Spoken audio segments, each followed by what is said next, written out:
Buenos días para todos, vamos a dar inicio a nuestra clase de filosofía. El día de hoy vamos a retomar la concepción de ciencia y la clasificación de estas desde el punto de vista aristotélico y vamos a aclarar algunos conceptos que son importantes y que son clave para poder entender y comprender la filosofía de Aristóteles. Y se hace necesario y se hace importante aclarar esos conceptos desde ya para que ustedes los vayan interiorizando y se familiaricen con estos conceptos filosóficos de Aristóteles y el día que entremos en los temas y ustedes los escuchen ya sepan a qué nos estamos refiriendo.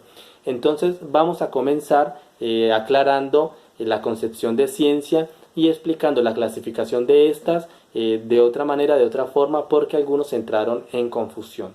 Entonces, para Aristóteles, la ciencia es la explicación de las cosas a través de sus causas y principios y la clasifica en tres grandes grupos.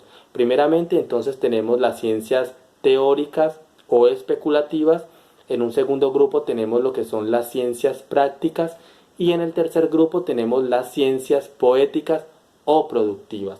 Entonces, en el primer grupo tenemos las ciencias teóricas, son aquellas que van a buscar el conocimiento por sí mismo con la sola finalidad de conocer la verdad. Y entre estas ciencias tenemos la metafísica, la física y tenemos las matemáticas.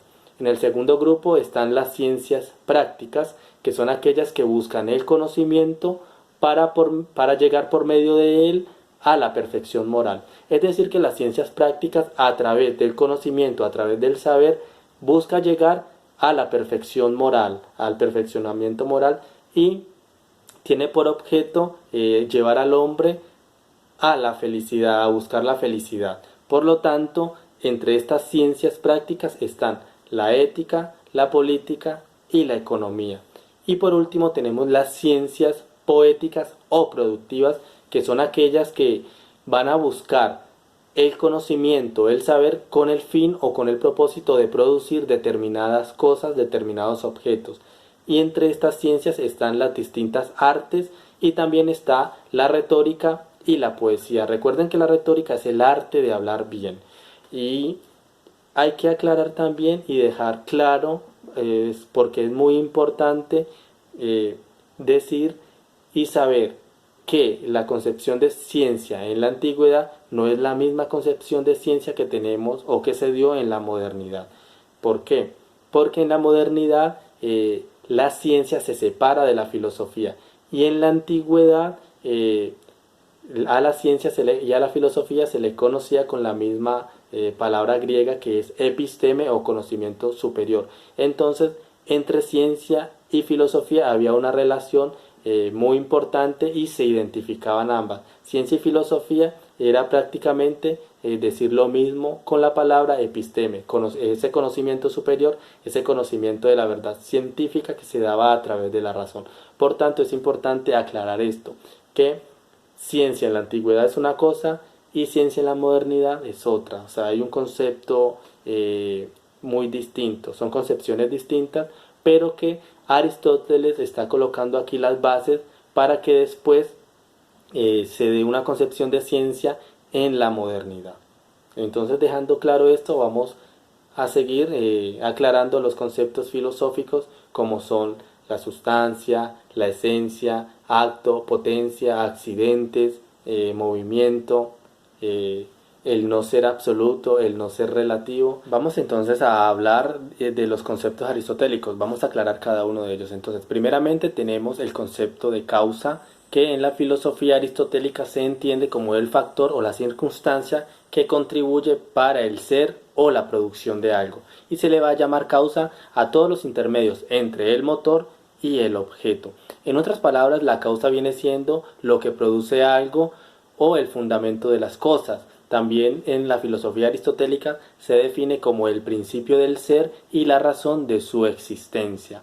Y Aristóteles distingue cuatro tipos de causa: la causa material, la causa formal, la causa eficiente y la causa final.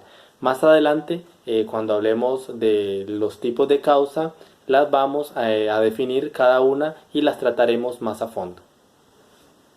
Otro concepto muy importante en la filosofía aristotélica es la esencia. La esencia es aquello que hace ser al objeto lo que es, lo que las cosas son en sí mismas. Eso es la esencia. Y tiene que ver con la forma. Está muy unida a la forma, y la forma son todos los elementos constitutivos que hacen que una cosa sea lo que es y no otra. Por ejemplo, ¿qué hace que este marcador sea un marcador y no sea un libro? ¿Qué hace que este libro sea libro y no un sacapunta? Y eso tiene que ver con la esencia, con todo lo que las cosas son en sí mismas. Y se conecta con la forma, y la forma, recuerden que son todos los elementos constitutivos que hacen ser que una cosa sea eso y no sea otra. También en el pensamiento aristotélico o en el vocabulario aristotélico encontramos también el término sustancia, que es muy importante, y la sustancia hace referencia a todo aquello que está por debajo, lo que subyace o es soporte a ciertos accidentes. Es decir, que la sustancia es aquello que se halla por debajo, que existe en sí y sostiene a los accidentes que se hallan en la sustancia. Por lo tanto, la sustancia vamos a decir que equivale a un ser concreto y natural. Por ejemplo, una sustancia es el marcador, una sustancia es el libro, una sustancia es un sacapunta, una sustancia es un hombre, es un perro, es un gato, es un cocodrilo. Eso es la sustancia, el ser concreto y natural, ¿ya? Y la sustancia es soporte de los accidentes. Es decir, que la sustancia es todo aquello que existe en sí mismo y no en otro, como lo son los accidentes. Los accidentes existen en otro y no en sí. La sustancia es lo que existe en sí mismo, ¿ya? Lo que permanece aunque las cosas cambien. Lo que decíamos la clase pasada. Este sacapunta es la sustancia, el color rojo es un accidente. Cuando hablamos de accidente nos estamos refiriendo al carácter o al aspecto de la realidad que no es esencial y tampoco que es constante. Y filosóficamente hablando, el accidente significa el ser que no tiene consistencia propia, sino que va inherente a un ser dotado de consistencia propia, como lo es la sustancia. Por lo tanto, recuerden que habíamos dicho que la sustancia es aquello que le compete ser en sí mismo y no en otro. Y los accidentes entonces sería todo lo contrario a lo que es la sustancia, aquello que le compete ser en otro y no en sí. Es decir, que los accidentes recaen sobre la sustancia. Y vamos a decir, por ejemplo, que tenemos la sustancia marcador, ¿sí? Esta es la sustancia. El accidente es que es de color rojo. Independientemente de los accidentes, la sustancia sigue siendo la misma. Si este marcador es azul, si este marcador es verde, de color amarillo, el accidente está cambiando, pero la sustancia es la misma, sigue siendo un marcador. Los accidentes vendrían siendo los colores que recaen sobre la sustancia. En el pensamiento aristotélico también encontramos dos términos muy importantes que son el acto y la potencia. Vamos a hablar de la potencia. La potencia es el poder ser, es la capacidad o la aptitud para llegar a ser o a hacer algo, ¿sí? Por lo tanto, la potencia la vamos a entender como la privación, lo que no se tiene o lo que no se posee, pero se puede llegar a tener. Por ejemplo, este huevo está en potencia de convertirse en un pollito. Es decir, no es un pollo, pero puede llegar a convertirse en un pollito. Y por lo tanto, el acto es la realización de la potencia, ¿ya? El acto es la realización, la ejecución o la actualización de la potencia. Lo que decíamos, el huevo no es un pollo, pero está en potencia, ¿sí? Para convertirse en un pollito. Entonces, el acto es el pollo en sí mismo. Ya cuando este huevito se actualice y de aquí salga un pollo, se convierte ya inmediatamente en el acto. Y ese acto que es el pollo está en potencia de convertirse ya, por así decirlo, en una gallina o en un gallo. ¿Ya? Cuando se actualiza la potencia, es decir, cuando ya ese pollo se convierta en un gallo, está en potencia de convertirse, por ejemplo, en sancocho. Entonces, este es el acto y la potencia.